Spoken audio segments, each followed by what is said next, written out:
दोस्तों, कैसे हैं आप सब। स्वागत करती हूँ आप सभी का आपके अपने यूट्यूब चैनल एजुकेशनल चैनल में। तो आज की इस वीडियो में हम पढ़ने वाले हैं सरकमफेरेंस के बारे में। सरकमफेरेंस क्या होता है, ये सर्कल में यूज होता है, इसके लिए क्या क्या चाहिए होता है और इस सर्कल का कौन सा पार्ट है, सर्कल क्या होता है, सब कुछ आपको एकदम डिटेल में और एकदम इजी से, एकदम बच्चों की तरह समझ में आएगा। ठीक है, जैसे बच्चों को समझ में आता है ना, एकदम इजी ट्रिक जैसे मैम बताती हैं उनकी।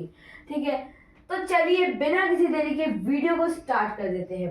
तो सबसे पहले हमें समझने की जरूरत है कि सर्कल क्या होता है। सर्कल एक शेप होती है जिसमें कोई भी लाइन सेगमेंट यूज नहीं होती, जबकि ये एक क्लोज्ड फिगर होती है।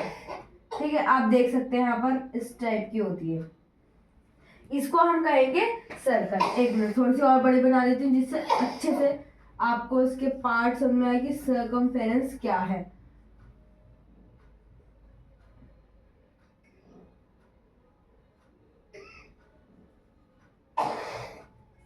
ठीक है, ये हमने माना कि हमारे पास एक सर्कल है, एक ऐसी शेप जिसमें कोई लाइन सेगमेंट यूज नहीं होती, उसको जो एक क्लोज्ड फिगर हो, इसमें कोई लाइन सेगमेंट यूज नहीं हो और इसका एक ही एंड पॉइंट हो, उसे हम क्या कहेंगे, सर्कल। एक ऐसी शेप को हम क्या कहेंगे, सर्कल। अब बात कर लेते हैं इसमें सर्कमफेरेंस की। सर्कमफेरेंस क्या होता है, आप सभी ने पढ़ा कि पेरीमीटर क्या होता है। या किसी भी शेप का जो बाउंड्री होती है वो होता है सर्कमफेरेंस। इसी तरीके से जो सर्कल में जो सर्कमफेरेंस होता है ना, यानी कि ये जो चीज है आपकी सर्कमफेरेंस, यानी कि ये जो आपकी बाउंड्री है ना, इसको हम क्या कहेंगे, सर्कमफेरेंस। आपका एक टाइप से क्वेश्चन भी आ सकता है कि सर्कमफेरेंस इज आल्सो कॉल्ड, फिर नीचे एमसीक्यूज में बन सकता है, फिर आंसर 1 वर्ड में बन सकता है, तो उसका आंसर आएगा आपका पेरीमीटर। हम पेरीमीटर भी कह सकते हैं। अब चलिए अपने क्वेश्चन पे आ जाते हैं और इसके लिए हमें क्या पढ़ना होगा, find the circumference of a circle whose radius is, यानी कि अब हमें रेडियस भी समझना होगा। देखो हमने एक मिड पॉइंट ले लिया, अब इस मिड पॉइंट से इस सर्कमफेरेंस तक जो लाइन, इस पॉइंट को इस सर्कमफेरेंस से ज्वाइन करने वाली लाइन हमारी क्या कहलाएगी, रेडियस।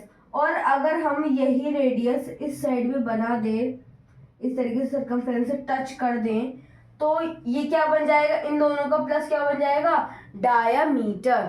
डायमीटर आप सभी ने तो सुना ही होगा, डायगोनल सुना है और डायमीटर भी। तो डायगोनल अलग होता है और डायमीटर अलग होता है। ठीक है, तो ये हो गया आपका डायमीटर।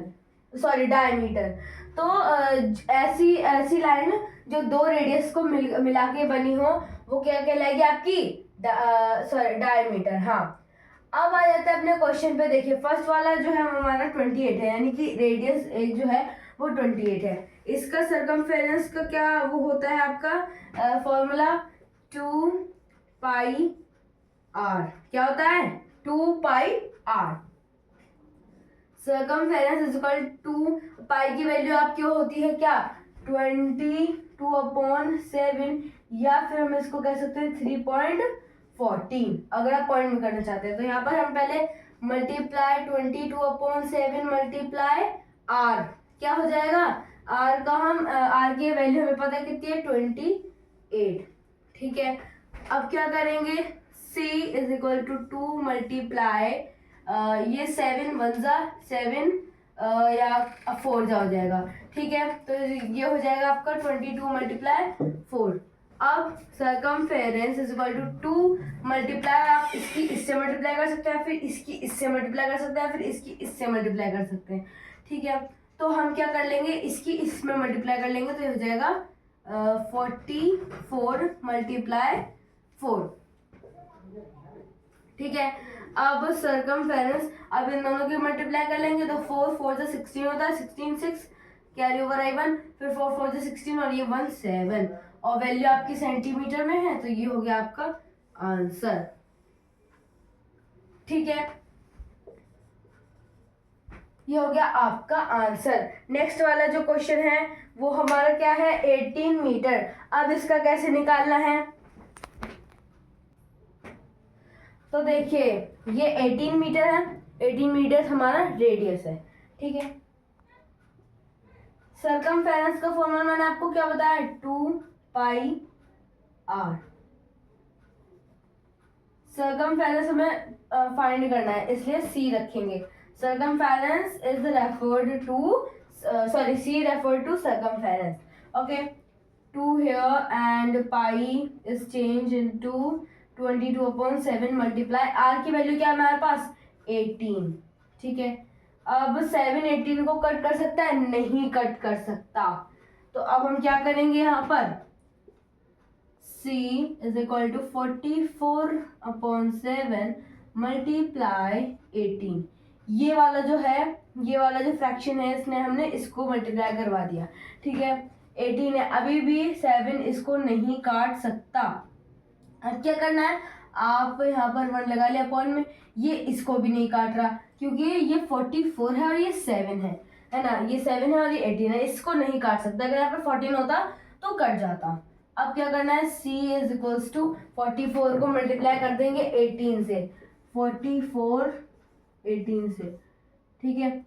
8 4 जो 32, 2 और ये 3 कैरी ओवर, 8 4 जो 32, 32 प्लस 3 कितना हो जाएगा, 35 मल्टीप्लाई ये 44, ये हो जाएगा आपका 2 5 और 4 9 और 3 और 4 ये 7, ये हो जाएगा 792, कितना हो जाएगा 792 अपॉन में 7।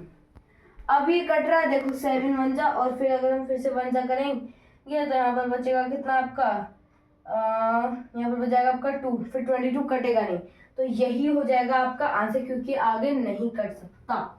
ये हो गया आपका मीटर में आंसर, ठीक है। आप चाहे तो उसको उसमें डेसिमल में भी कर सकते हैं, और it is compulsory to give its answer in point, so you have to write its answer, I mean to say in decimal in comment section.